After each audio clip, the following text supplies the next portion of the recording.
Hello दोस्तों, स्वागत है आपका आज की वीडियो में। थंबनेल तो आपने देख लिया होगा।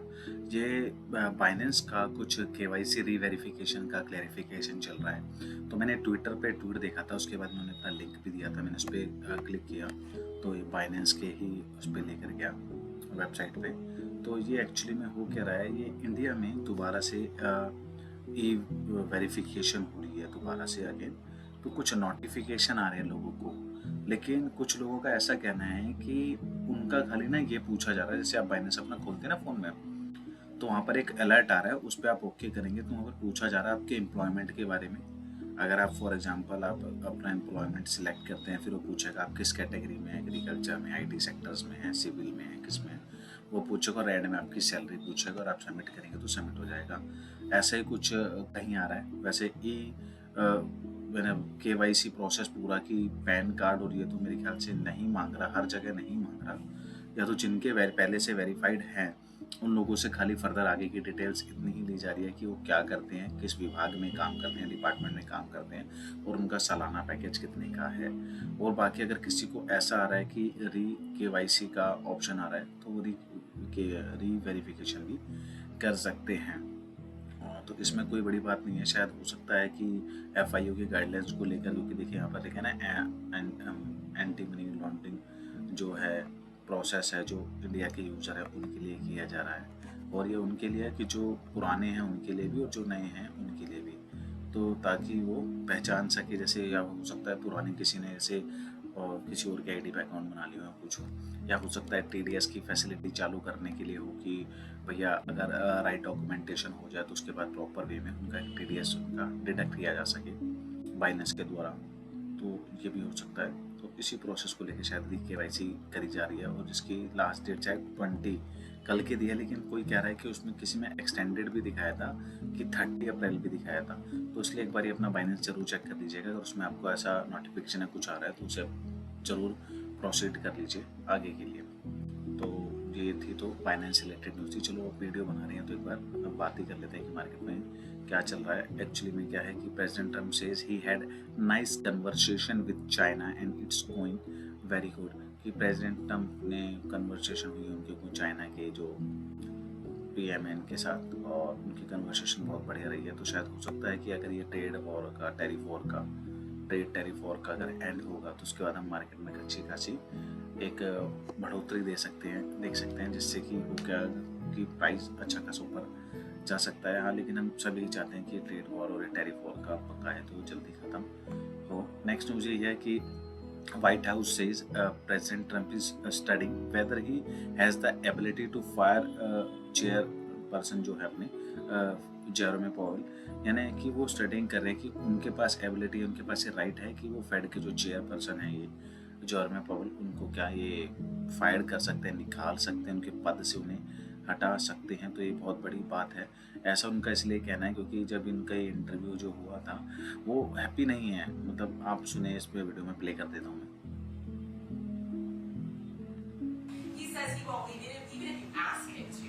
Oh, he'll leave. If I ask him to, he'll be out of there. But I don't think he's. I don't think he's doing the job. He's too late. Always too late. A little slow, and I'm not happy with him. I let him know it, and if I want him out, he'll be out of there real fast. Believe me. Yeah, go ahead. तो आप समझ सकते हैं उनका कहना ये है कि वो खुश नहीं है फेडरल रिजर्व के जो चेयरपर्सन है जेरेमी पावेल से।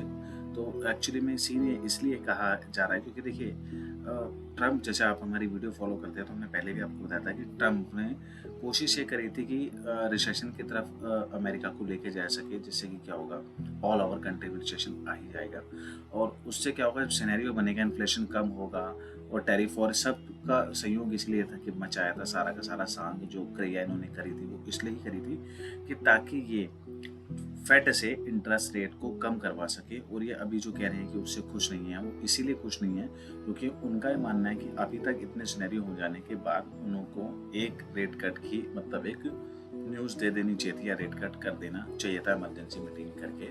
तो इस वजह से वो खुश नहीं है क्योंकि उनका आखिरी वो चाहते यही है कि रेट कट हो जाए ताकि जो उनका डेब्ट है यूएसए पे जो इस साल मैच्योर हो रहा है उसको कवर करते वक्त भी उनको थोड़ा सा रिबेट उसमें मिल जाएगा। जब इंटरेस्ट रेट कम होगा तो कम पैसा भरने को पड़ेगा उनको। और दूसरा ये है कि वो जब ये मनी प्रिंट करेंगे तो फिर ये उनका कुछ हिसाब किताब लगाया होगा शायद इन्होंने कि कितना पैसा प्रिंट करना है, किस हिसाब से प्रिंट करना है। तो अभी वो जो M2 सप्लाई बोलते हैं ना, वो अभी प्रॉपर वे में यूएसए की आई नहीं है, और वो भी आएगी, क्योंकि जैसे ही वो आएगी ना उसके बाद धूम धड़ाका मचेगा। इसी चीज़ पे मैं आपको दिखाता हूँ कि चाइना की मैंने मनी सप्लाई अगर आप देखेंगे तो मैं आपको दिखाता हूँ एक बार चार्ट पे ले जाके। चाइना की मनी सप्लाई मिनट पे स्विच करेंगे इसको, 1 मिनट। और अभी आप देखेंगे ये जो ब्लू लाइन है, अभी तो ये दिखा रहा है, इसको मैं बंद कर देता हूँ। ब्लू लाइन है, आप देखेंगे यानी 326 ट्रिलियन जो है चाइना की वो चल रही है 326 ट्रिलियन में। और ये क्या है, अगर मैं इसको कर्सर पे इस पे रखूँ, डॉट पे रखूँ, तो 1 मार्च 2025 पे उनकी जो उन्होंने प्रिंट करी होगी और सप्लाई जो छापा होगा, ये तब तक का 1 मार्च हो सकता है। अभी उसके बाद अभी चाइना अगर और प्रिंट करता है मनी को तो यहाँ से भी ऊपर जाएगी। ऐसे ही देखेंगे आप यूएस की जो M2 है मनी सप्लाई है, अगर आप उसको देखेंगे तो वो भी अभी थोड़ी सी हुई थी प्रिंट, लेकिन अभी इस कर्सर पे देखें 1 फेब तक हुई थी और वो 21.67 ट्रिलियन है, और यहाँ से भी और ऊपर जाएगी। तो तब आप उसके बाद आप देखेंगे कि जो मार्केट में एक सुनामी आएगी ना, जो चलेगा वो प्राइस बहुत एक अलग तरीके से चलेगा। और लास्ट न्यूज़ एक और कवर कर लेते हैं कि a great honour to just have meet with the Japanese delegation to trade big progress. तो शायद इन्होंने कुछ जापानीज डेलीगेशन जो आई थी, डेलीगेट्स आए थे, उनके साथ भी कुछ बातचीत कर लिया ट्रेड वेड को लेकर, टैरिफ वैरिफ को लेकर।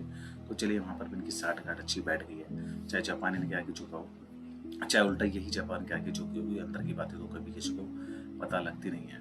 तो ये भी अच्छा है कि पॉजिटिव होना चाहिए। देखिए न्यूज़ पॉजिटिव आनी चाहिए, जिससे कि क्या है कि काम पॉजिटिव हो। अभी बात कर लेते हैं BTC के प्राइस की। BTC का प्राइस 85,286 पे चल रहा है अभी। अच्छा मोमेंटम है, बुलिश मोमेंटम है। RSI तो अभी 59 पर है, यानी अभी बहुत मोमेंटम है ऊपर जाने का। क्योंकि अभी देखिए प्रॉपर वे में जो आता है ना बुल साइकिल, वो भी आई नहीं है। वो मैं अभी आपको दिखाता हूँ, मंथली इस चार्ट पे लेके जाता हूँ, फिर मैं आपको एक बार दिखाता हूँ। इसको मैं थोड़ा बड़ा कर लेता हूँ, ऊपर कर लेता हूँ, और इस चार्ट को मैं कर लेता हूँ छोटा, ताकि मैं आपको क्लियर वे में दिखा सकूँ। तो अभी आप ये देखेंगे, ये पूरे टाइम का है चार्ट, यानी 2017 से लेकर अब तक का। और छोटा कर देते हैं इसको, थोड़ी सी सेटिंग कर दूँ ताकि आप देख सकें ना आराम से। अब ये नहीं भी देखिए, मैंने इस पर कुछ बार गैप कब आया था, हालविंग कब थी और टॉप कब लगा, ऐसा कुछ मैंने सब इस पर बना के रखी, सब ड्रॉ कर रखा है। लेकिन आप इस में देखेंगे जो येलो वाली लॉट लाइन है ये हालविंग की है, और जो रेड लाइन है ये है टॉप की। तो आपको पता है इसी जिस पे कर्सर में रखता हूँ तो सबसे नीचे डेट, और यहाँ पर ये दिखाता है, यहाँ पर जैसे कर्सर रखूँ यहाँ आएगा डेट और टाइम तक। तो आप इसमें देखिए इस टाइम पर जब टॉप लगा था 1 नवंबर 2013 को, तो यहाँ पे RSI देखिए। अब RSI की वैल्यू आप कहाँ देख पाएंगे, राइट हैंड साइड के कॉर्नर पे, ये जो बार है ना 90 वाला बार है, यहाँ दिखाई देगा आपको। RSI के टॉप पे मैं कर्सर रख देता हूँ तो कितना है 95, ठीक है। वहीं दूसरे टाइम पर जब ये वाली जब मार्केट आई थी 27 की 2017 की दिसंबर में टॉप लगा था। इस कर्सर पे देखिए RSI कहाँ गई है, ग्रीन जोन कहाँ हुआ है, इस एरिया में। तो शायद आपको मार करके अच्छे में दिखा पाऊंगा, ये एरिया और ये एरिया। लेकिन यहाँ पर ऐसा अभी भी कुछ भी नहीं हुआ है, तो ये क्वेश्चन मार्क बन गया है कि अभी आगे क्या होना है क्या नहीं होना। तो आपको इसी एरिया पे ध्यान रखना है। तो इस टाइम पे आप देखेंगे यहाँ पर भी ग्रीन एरिया पूरा बना था, यहाँ पर भी वैल्यू देखेंगे 93-94% तक आराम से प्राइस ऊपर गया था। उसके बाद ये 2021 की साइकिल, 2021 की साइकिल में भी आप देखेंगे टॉप ये यहाँ लगा था इसके अंदर, लेकिन जो RSI थी वो तब भी यहाँ पर ओवरबॉट हुई थी 90%, वो फिर भी यहाँ तक गई थी 90% फिर भी यहाँ तक गई है। लेकिन ऐसा सिनेरियो अभी तक ना यहाँ नहीं बना है, इस सेक्शन में ऐसा सिनेरियो भी बना ही नहीं है। तो अभी देखना ये है कि जैसा ही सिनेरियो बनेगा उसके बाद यहाँ से जब RSI ऊपर जाएगी तो मेरे हिसाब से 85 अबाव ऐसे तो फिर जाएगी। क्योंकि देखिए जब इतना सब कुछ हो गया है, लीगल टेंडर बनाने की बात हो गई है, कई स्टेटों में लीगल टेंडर बन गए हैं, बड़े बड़े प्लेयर मार्केट में उतर चुके हैं, हर कंट्री मतलब बाय करने में लगी है। तो ऐसा हो ही नहीं सकता कि RSI यहाँ से ऊपर ना जाए, क्योंकि बिग प्लेयर्स मार्केट में उतर चुके हैं, बिग वेल्स एक्यूमुलेट करने लगे हैं बिटकॉइन को। तो ये ऊपर जाएगी, और जैसे ही ऊपर जाएगा उसके बाद हमें क्या होगा, एक ऑल्ट सीजन और एक बुल रैली जरूर देखने को आशा करते हैं वो सितंबर अक्टूबर तक बस लास्ट होगी, या हो सकता है इस बार सिनेरियो जो थोड़े चेंज हुए हैं, बड़े प्लेयर आए हैं, तो हो सकता है कि ये टाइम फ्रेम है जो थोड़ा सा आगे की तरफ खिसक जाए और ये एंड ऑफ इस 2025 हो जाए, या फिर जैन भी हो सकता है दिसंबर तक में ख़त्म हो सकती है साइकिल।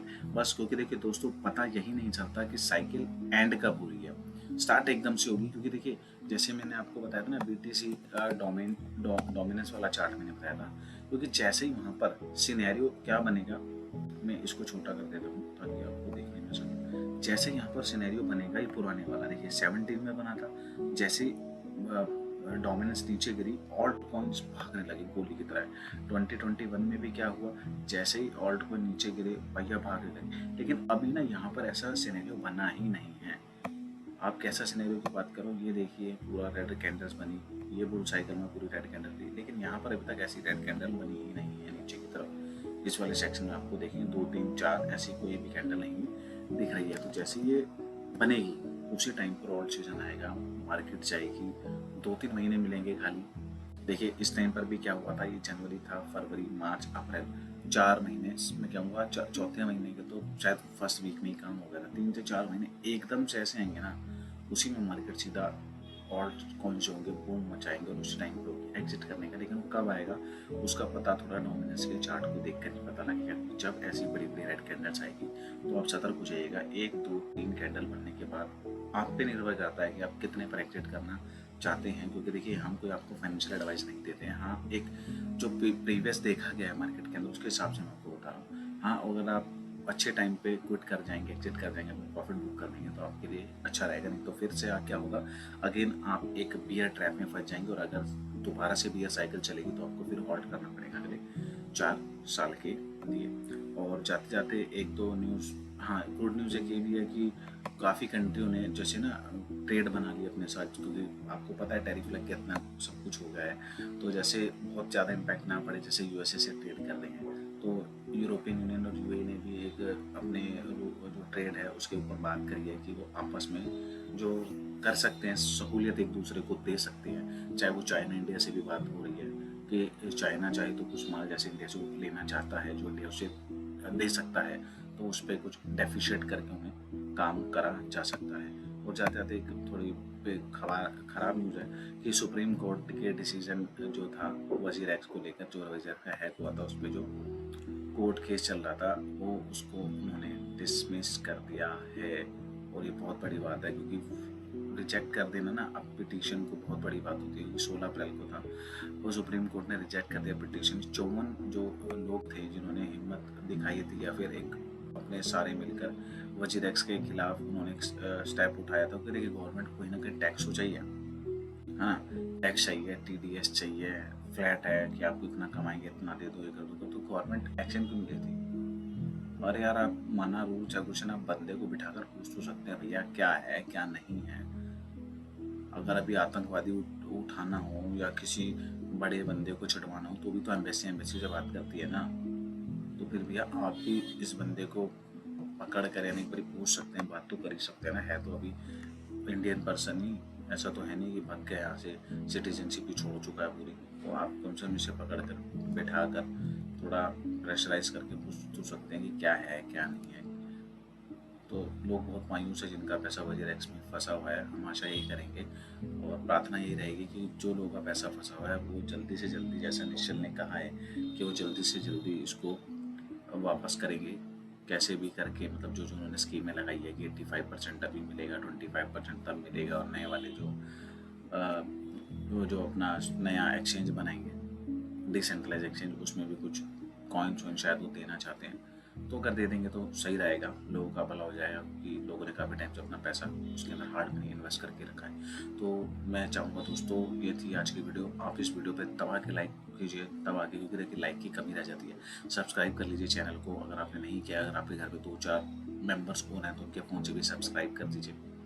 कमेंट कीजिए अपनी किसी भी क्वेश्चन क्वेरी के लिए, हाँ लेकिन लाइक जरूर ठोकिए क्योंकि आपका लाइक जब आता है ना तो वीडियो बनाने का मजा ही कुछ और आता है। लगता है कि लोग देखना चाहते हैं, उन्हें इंटरेस्ट है वीडियो के अंदर, तो बनाने का मजा आता है, वरना मजा नहीं आता। क्योंकि हम आपको देखिए डेली डिस्टर्ब भी नहीं करते कि डेली के लिए डेली वीडियो लिया है आपके लिए। हम 4-5 दिन में आराम से सारी न्यूज़ों का कंबाइन करके फिर आपको प्रॉपर एक वीडियो देते हैं ताकि आपको भी उसमें देखने में मजा और आप भी इरिटेट ना हो। तो ये थी आज की वीडियो, आशा करता हूँ आपका दिन शुभ रहेगा। धन्यवाद।